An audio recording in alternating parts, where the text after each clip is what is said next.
I wanted to join the Navy in the summer of 1941, but I was too young. I was only 16, and they wouldn't take me. And you can understand, if you go to the movies, the news are all about the war. You listen to the radio, it's all about war. You pick up a newspaper, it's war, war, war. So it's only natural that you want to go out and fight for your country. So when Pearl Harbor was bombed, there was no excuse. I was 17 years old and I went.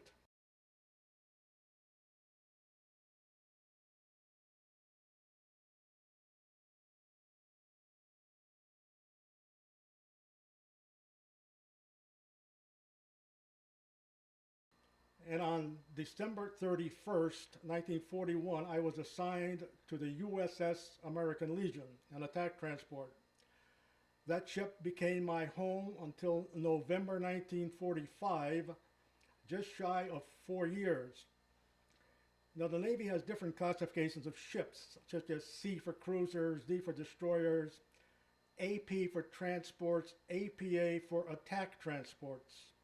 Now, the difference between a transport and an attack transport is a transport was usually a liner designed strictly to carry passengers, whereas an attack transport had the capabilities of carrying troops, all of their equipment, which included tanks, trucks, jeeps, all the ammunition, food supplies, and so forth, plus LCVPs, which are landing craft vehicle personnel. They're the small boats that hit the beach, the ramp drops, and the troops go charging off into the sunset. We have 35 of those, plus 2 LCTs, landing craft tank, also known as tank lighters, that were about 3 times the size of an LCVP, and they were used to take the tanks, trucks, and jeeps ashore. And they operated the same way. They would hit the beach, the ramp drops, and the trucks go roaring off in the tanks. The USS American Legion is the only Navy ship named after the Veterans Organization. So it's a proud name, and we've been very proud to have served on it. When you won't go to the movies, you see destroyers and carriers and battleships and cruisers and so forth. So when you see a transport, you're kind of disappointed to begin with because it's not what you had in mind. You know, you're picturing the fighting ships. I was just excited to be aboard ship. To me, it didn't make any difference what kind of a ship it was as long as the United States Navy. That the night before the invasion, there was a notice under every plate in the officer's wardroom. And the notice was as follows: because of its glorious name, this ship has been designated to land the first wave of Marines in the first offensive against the Japanese in the Pacific. And this is the ship, and its glorious name is USS American Legion. It is the only Navy ship ever named after the Veterans Organization, the American Legion. And my position on August the 7th was in the forward part of the ship. This is a gun platform with 2 3-inch anti-aircraft guns. It's elevated above, and it's in the forward part of the ship.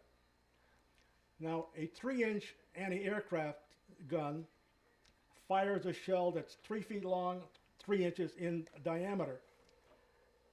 And my my position was I was a trainer. A trainer sits in a little seat on the right side of the gun with little handles, and he makes the gun go left or right. A pointer sits on the opposite side, and he elevates the gun up and down. And we have telescopic sights with crosshairs where we have to coordinate in order to line up our target. And these days, when they fire a missile 100 miles away, it's picked up by satellite and is guided to its target. But in those days, there were no satellites, there were no computers. Everything was manual. The 3-inch anti-aircraft guns were loaded manually. So the pointer and I had a plane in our crosshairs.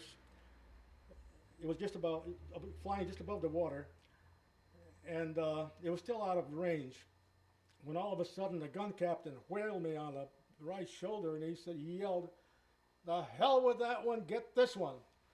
And I looked over my right shoulder, and no more than 15, 20 feet away was this huge airplane that had come in low, then it climbed to clear the gun deck, and then was going back down again. And when I looked up, there was this gunner in a port blister that had a 50 caliber machine gun pointing right at us, and you could see the bullets coming out because every seventh one is a tracer. So it looked like red dots coming at you. I remember I tried to swallow. I froze for just a second. My mouth went dry and I couldn't swallow, but in 1 second the plane was directly overhead. And that plane was so low that if I stood up on that chair of mine, that seat of mine, I could have hit it with a baseball bat. That's how low it was. So the plane went by us and dropped, and it was about 50 feet away when we put a shell into it, and it just blew up. There was no way we could miss. It was as big as a house and right in front of us. So during that attack, our ship was credited with shooting down 3 airplanes. In the plane that we shot down, 2 of the dead bodies were thrown up against the side of the ship, and the wake from the bow gently pushed them away. And one was face up and one was face down, and the one that was face down had a parachute with the rising sun on it. And members of the gun crew ran to the edge of the gun tub, and they're shaking their fists at these dead bodies and yelling at them and swearing at them. And everybody else, highly excited, walking around, slapping each other on their shoulders, congratulating everybody. But I just sat back there and I was looking at this awesome scene. There were planes burning everywhere. And the ocean reminded me of a checkerboard because the formation of the planes came in, that's the way they were shot down. And there were fires burning on top of the water. And not a ship was hit, and a feeling of immense pride came over me. I remember just sitting back and being so proud. Well, we had the privilege of going in either first wave or whatever wave they intended to go in. The colonel that was on board wanted to go in at, and he decided to go in the first wave. The only thing is, he didn't go where the landing was taking place. He saw a little point out there that was looked a little more convenient because he had the communication group, and they wanted to set their equipment up so they could make easy, good contact with the ships. And we headed over there, but it was Japanese occupied, and they started firing at us. So he changed his mind and went in where the landing was taking place. We went down to Springfield from about 18 miles away from home to sign up with the Marines. When we got to the Marine Corps office, they were closed for lunch, so there were 7 of us. So 6 of us went over to the Navy and signed up there, and 1 guy stayed and signed up for the Marines. So after about 3 months, we went back and relieved the Marines that we had dropped off originally. Of course, it wasn't the same Marines, but I had my boat up on the beach telling the Marines where to put their whatever they had, in the boat. And somebody jumped up on the bow and grabbed me from behind and started throwing me around. I said, what the hell? And it was a Marine. And of course, he had a beard, all yellow jaundice, malaria, and whatnot. So he was kind of about 40 pounds lighter than he was dropped off. And when I turned around, I saw it was the 1 guy that stayed to sign up with the Marines. The guy that had grabbed Eddie, his name was Eddie Morin. So I grabbed him, and we were jumping around on the bow, happy to see each other so far away from home and everything, and especially since we divided up. And so I grabbed him, we started dancing around on the bow of the boat. The Marines were all hollering, go ahead and kiss him, we won't look. After Noumea, our assignment was reinforcing Guadalcanal. For the next 4 months, we were on what we called a milk run. We would go to Guadalcanal with reinforcements, go back to Noumea, load up with more troops, go back to Guadalcanal, back and forth, sometimes to Espiritu Santo, sometimes to the Fijis. And right after Guadalcanal, I transferred from the 1st Division to C Division. I became a signalman. So I was no longer on a 3-inch anti-aircraft gun. Now, unbeknownst to anybody, when the first wave lands, whether it's an invasion or reinforcement, there's a boatload of sailors that's included. And when the boatload of sailors hits the beach, they spread out and they guide the boats in, and when all the troops are unloaded and the supplies start coming in, they act as a working party unloading the boats. There's also a signalman and a radioman. A radioman carries a little black box, which is nothing more than a walkie-talkie, and all communication between ship and shore is visual. By visual, I mean flashing light Morse code or semaphore. Now, the signalman originally in the Guadalcanal invasion was injured, so I volunteered to take his place. So for the next year, I was the ship-to-shore signalman.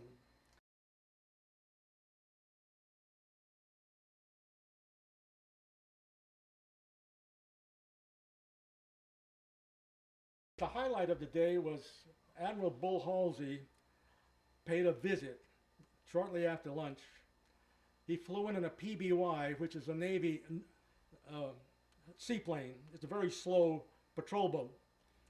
And it was escorted by 8 P-38 Lightning fighters, twin-tail fighters.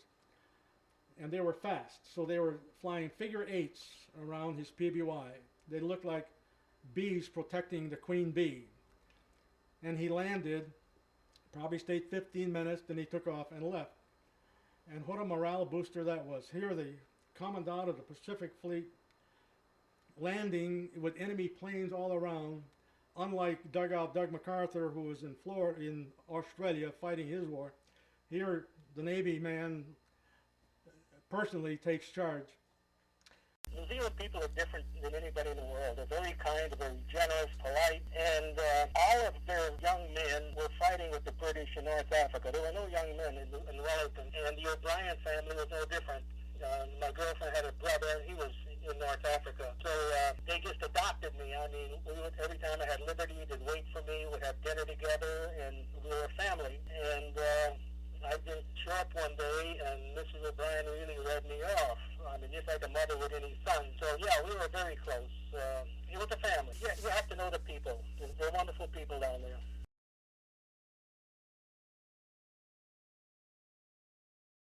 Another new element in this war were the Seabees. By late afternoon, the Seabees had whacked out an airstrip, and fighter planes were landing and refueling. That's how fast the Seabees were working. No, even though Bougainville is nowhere near as bloody as Guadalcanal, it affected me more personally because the ship-to-shore boat was strafed, and the signalman, Lindsay, that took my place was wounded, but he survived. But the gunner's mate, who was my best friend, was killed.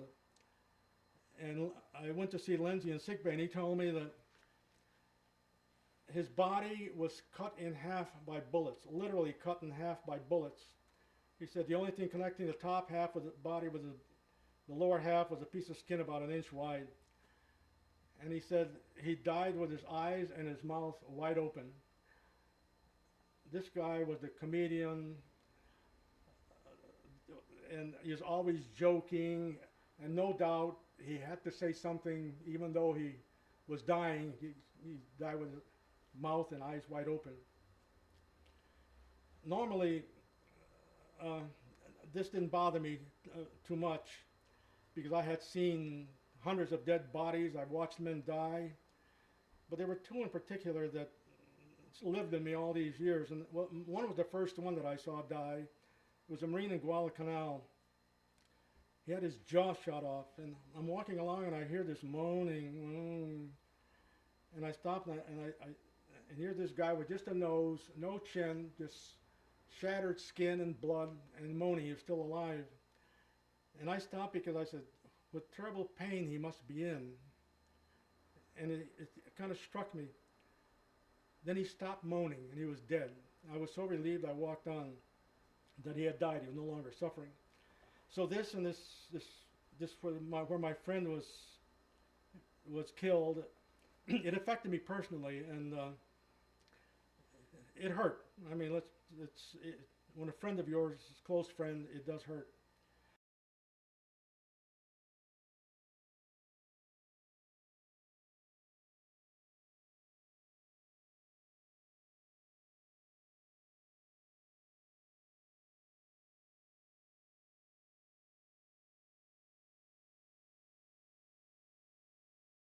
It was raining, it was pouring, and two of my guys came up to me, and one gave me his canteen. He says, have a drink of my water. I said, I've got my own canteen. He says, have a drink of mine. So I took one swallow, and I dropped to my knees, and everything went black. And I looked up, and they're laughing.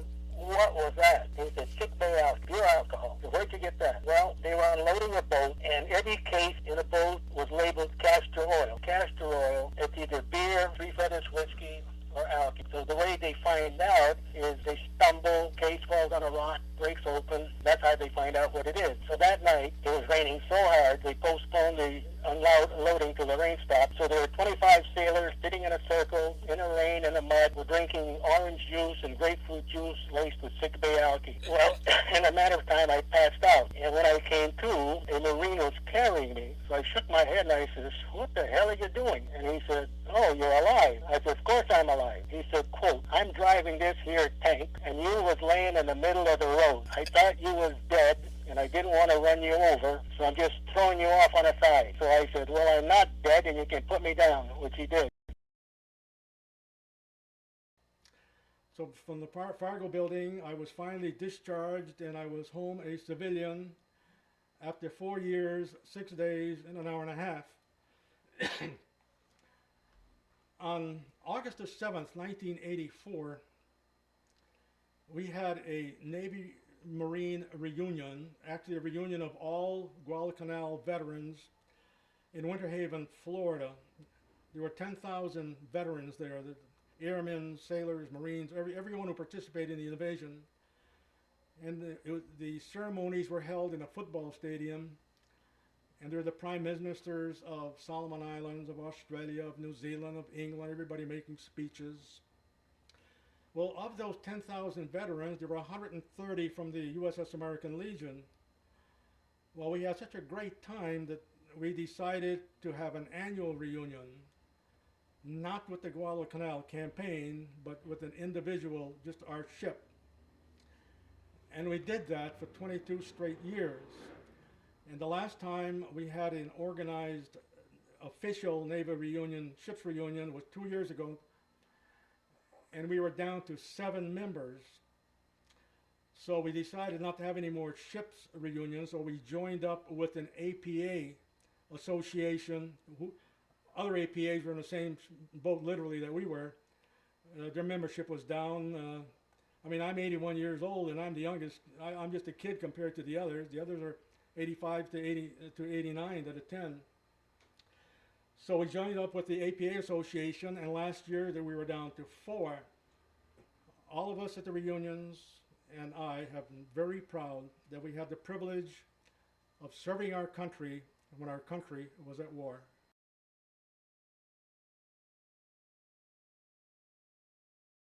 This flag was flying at the staff of the USS American Legion in 1942. The holes you see in it are original bullet holes after a strafing attack. It so happened I had the duty when it was my turn to strike the colors, and signalmen took the colors down and they put them back up. So I took the colors down, and when I saw the bullet holes in it, instead of destroying it like we're supposed to, I hid it. And after the war, I kind of smuggled it home as a souvenir.